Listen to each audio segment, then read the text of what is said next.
2 weeks into the baseball season now, who should we legit start worrying about and who should we just back off and give some time? Now, I'm not going to include a lot of pitchers. In fact, just one in this episode because we know with starting pitchers, you got one, maybe two starts under their belt. It's too soon to overreact to a bloated ERA. But there is one guy I do need to mention because I was super high on him in the preseason, Reid Detmers of the Angels. First two starts, a total of 9 2/3 innings. He's going to have 9 hits and 8 runs. Not good. What is going on here? Well, I'm still giving him the benefit of the doubt, not just because I was big on him as a breakout candidate, but you look under the surface, his expected ERA is a full 1.5 lower than his actual ERA. And I am encouraged by the fact that he is still striking batters out, 12 so far, and he hasn't given up a ton of home runs, just one. Still a young pitcher, still way early in the season, not pushing the panic button here at all.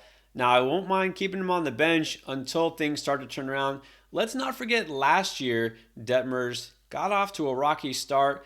Then that no-hitter happened, and all of a sudden, everybody was all about him. It wasn't much later after that, he got demoted to the minors. We've seen some ups and downs.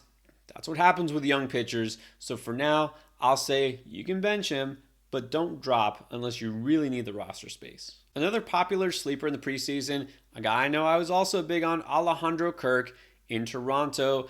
Hard to find catchers that can hit for really high average and have some power also. Last year, he finished in the top 8 percentile in expected batting average, and this year so far, 189 XBA, no home runs. In fact, so far he's got a very impressively bad 0 batting average against fastballs. I'm going to chalk this up to just a slow, sluggish start. He really wasn't great during spring training. Maybe this is just a player who needs the warmer weather because last year in April, he hit 245.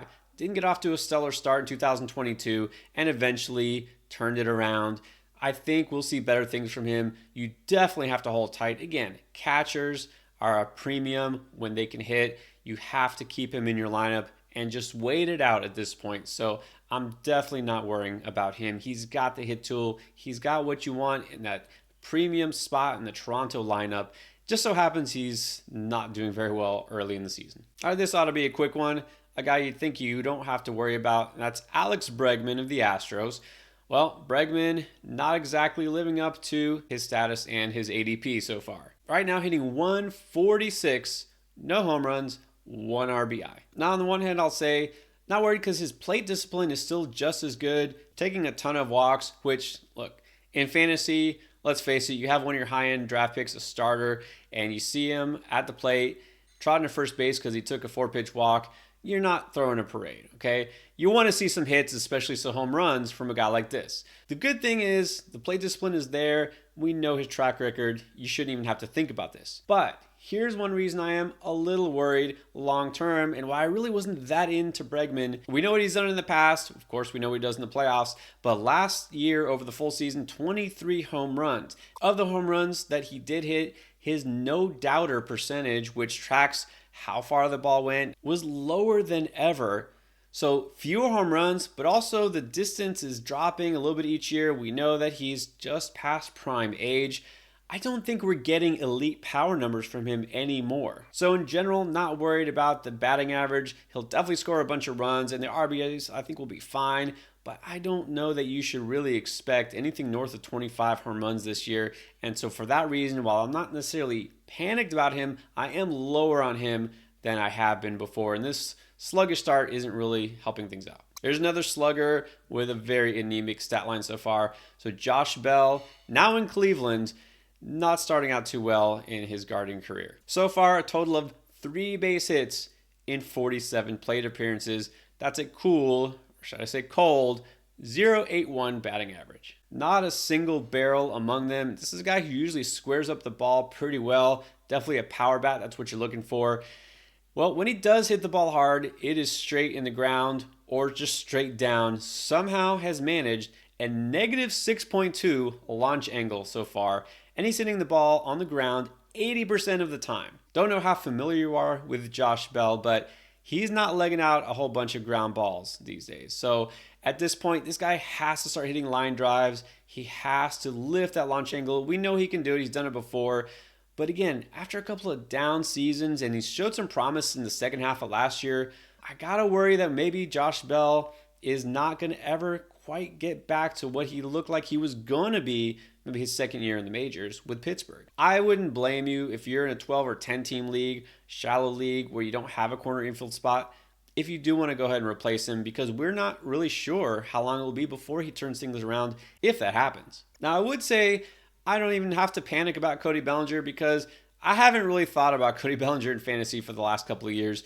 Once we saw that huge drop off, it hasn't really come back. I mean, you'll get a few home runs, a few stolen bases, but is it really worth sacrificing your batting average for? Fresh start, maybe in Chicago. Well, so far, not too fresh. 167 batting average, just 1 home run and 1 steal. I will say, though, if you look at the advanced analytics, a little bit of promise under the hood. His expected batting average is a lot higher at 248. Now, that's not very high overall, though.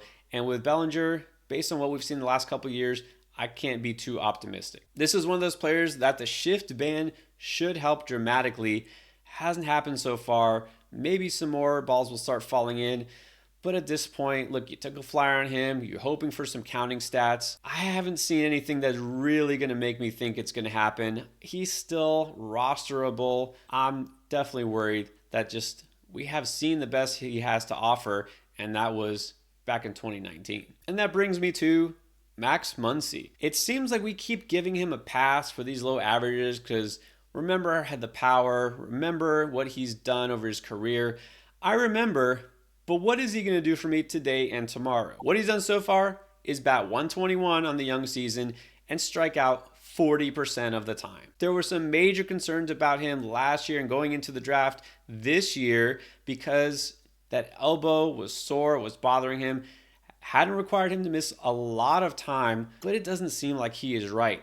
Let's not forget last year wound up with a 196 batting average. Back in 2020, a 192 batting average. So now we're going 3 out of the last 4 seasons, sub 200 batting average. Look, if I'm getting another Joey Gallo type where I can offset that with 40 plus home runs and 100 RBIs, maybe I can take that trade-off. But even last year, Muncy, who played most of the season, only hit 21 home runs. So what are we really getting here that we can't get from someone else? Most concerning is that he's just not hitting the fastball, right? He's not just getting fooled by off-speed stuff. Pitchers aren't approaching him differently. He's just having trouble with his timing. This is the guy who's a little bit older now. You know, aging sluggers sometimes can keep it going for a while. Look at Nelson Cruz. But when you talk about elbow issues, strikeout rate climbing, power isn't what it used to be. I'm at this point kind of just moving on from Muncy. And then one more aging slugger, Marcell Ozuna in Atlanta. He has exactly 2 hits this year, and both of them are solo home runs. That would be great if it wasn't a total of 27 at-bats, and that was all he was giving you. Like Muncy, his strikeout rate just keeps getting worse year after year, and we saw this happen last year. There was some question whether he'd be back in Atlanta. We keep wanting to see the version of him we got a few years ago, but at this point, it's clear his batting eye is just getting worse. The ground ball rate getting higher. He is home run or bust. You just can't keep that in your lineup at this point. I took a chance on him in a couple leagues. I'm cutting bait and I'm moving on. Those are the players that you should be worried about in fantasy. Who are the players you should be picking up before it's too late? Check out my latest waiver wire video.